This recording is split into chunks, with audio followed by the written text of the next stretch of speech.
El pensamiento de Nietzsche. Nació en Alemania, su padre era pastor protestante. Recibirá una sólida formación humanista con gran sensibilidad para la música. Muy pronto comenzará su enfermedad, con grandes dolores de cabeza. Estudia filología clásica, donde descubre la obra de Schopenhauer. Admira a Wagner hasta que rompa con él. Nombrado catedrático de filología clásica en Basilea, Suiza, la abandonará al agudizarse su enfermedad a los 35 años, viviendo entre el Mediterráneo y los Alpes suizos. A los 45 sufrirá un colapso en Turín y los 10 años siguientes tendrá una vida casi vegetativa, siendo cuidado por madre y hermana, que manipulará y falsificará pasajes de su obra.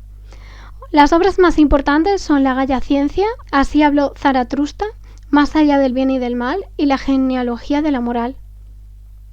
El problema del conocimiento, epistemología. Nietzsche criticará la metafísica tradicional surgida con Platón. La metafísica tradicional ha considerado la realidad como algo estático, fijo e inmutable, afirmado como verdadera realidad de las cosas a las esencias, algo inmutable, estático y permanente. Esto le ha llevado a distinguir entre una realidad verdadera y superior y una falsa aparente. Pero la invención de este otro mundo superior es producto en realidad del resentimiento y temor hacia la vida de los filósofos, que son unos resentidos. Este impulso contra la vida es denominado por Nietzsche voluntad de verdad, y consiste en utilizar la razón para afirmar la supremacía de las esencias, lo estático, vengándose así del devenir de la realidad, de la vida real, que no se puede dominar. Por ella toda la filosofía ha sido en realidad un platonismo encubierto y contrario a la vida. Frente a esto, Nietzsche afirma la realidad como devenir sin finalidad ni meta. Esta realidad cambiante y múltiple se presenta al hombre a través de perspectivas. Estas perspectivas son individuales e incluso propias de cada momento de la vida individual. Por ello, no hay una perspectiva verdadera y la voluntad de verdad, que pretendía una verdad absoluta, es falsa. Frente a ella, Nietzsche defenderá la voluntad de poder, que es asumir y enfrentarse a la realidad cambiante, afirmando una perspectiva de forma temporal para poder vivir más plenamente. Con la voluntad de poder se reconoce la imposibilidad de captar la realidad como algo estable y de que exista, por tanto, la verdad, admitiendo las distintas perspectivas para potenciar la propia vida. Así, desde la voluntad de poder, los conceptos no son en realidad más que metáforas. Además, estas metáforas generan a través de un proceso que se va alejando cada vez más del original, la cosa real. La primera metáfora es la imagen mental conformada por nuestra percepción. A su vez, esta imagen la convertimos en palabra que expresa nuestra forma individual y original de captarla, siendo así la metáfora de la primera metáfora, y así sucesivamente. Estas metáforas se convirtieron en conceptos por la necesidad y el deseo de hombre de vivir en sociedad. Para ello se hizo un pacto llegando a una convención en el lenguaje. Se establecieron así los nombres y significados de las cosas, imponiendo ciertas convenciones como las correctas por mera utilidad.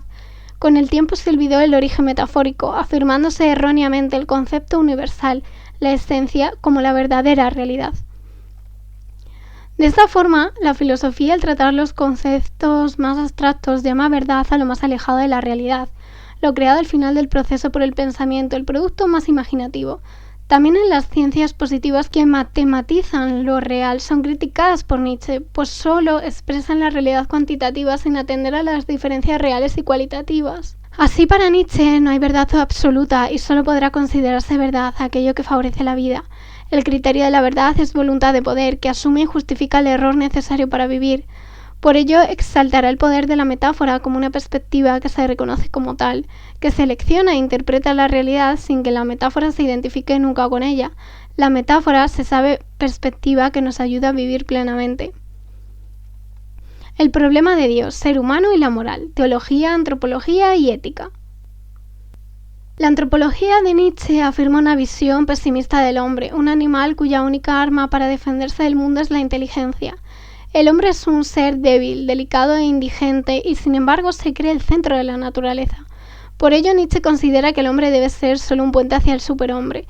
El hombre sigue en un proceso evolutivo, es algo cambiante en tanto que es vida, y tras una serie de transformaciones conseguirá superarse a sí mismo en el superhombre, aquel que tiene voluntad de poder, no de verdad. El hombre débil, anterior al superhombre, sigue los dictados de la moral tradicional. Esta es algo antinatural que niega los instintos vitales. El fundamento de esta moral ha sido Dios, lo que llevará a Nietzsche a rechazarle. Además, Dios ha sido el fundamento no solo de la moral, sino también de la idea de que existe una verdad única y de que la vida individual y propia, la vida concreta, debe ser sacrificada en aras a otra vida futura. Así, Dios, en el fundamento último de la voluntad de verdad y del platonismo, es el gran enemigo frente al surgimiento del superhombre que tiene voluntad de poder. Por ello, para que el superhombre pueda llegar a ser, para afirmar absolutamente la vida, hay que acabar con Dios y acabar con la voluntad de verdad que Él representa. Dios ha sido la gran objeción contra la vida y es necesario para dar valor a la vida negar a Dios. Esta negación ha ocurrido en la época moderna donde Dios ha muerto. Con ello todos los valores tradicionales se derrumban, se quedan en nada, surgiendo una nueva época dominada por el nihilismo. Este puede tener dos sentidos, uno negativo en cuanto a que con el derrumbe de los valores tradicionales se cae con la pasividad, en el sinsentido de la existencia, otro positivo, en cuanto a que la muerte de Dios es la oportunidad para la transmutación de los valores y el surgimiento del superhombre. En consecuencia deberán transmutarse los valores, crearse nuevos valores desde la voluntad de poder, desde los instintos que en cada caso potencian la vida. Esta transmutación de los valores será hecha por el superhombre, producto de la evolución desde el hombre débil, racional y dominado por la voluntad de verdad, hacia un hombre fuerte, instintivo, con voluntad de poder, destructor y creador constante que acepta lo trágico de la vida, su devenir, multiplicidad y sus diversas perspectivas. Esta evolución pasa por tres estadios: el camello, que todavía asume su deber racional; el león, el nihilista que se revela frente a todo pero aún es incapaz de crear nuevos valores; y el niño, que hace la vida un juego y una creación artística. Este último es el superhombre, que tiene la voluntad de poder y admite la vida como un eterno retorno.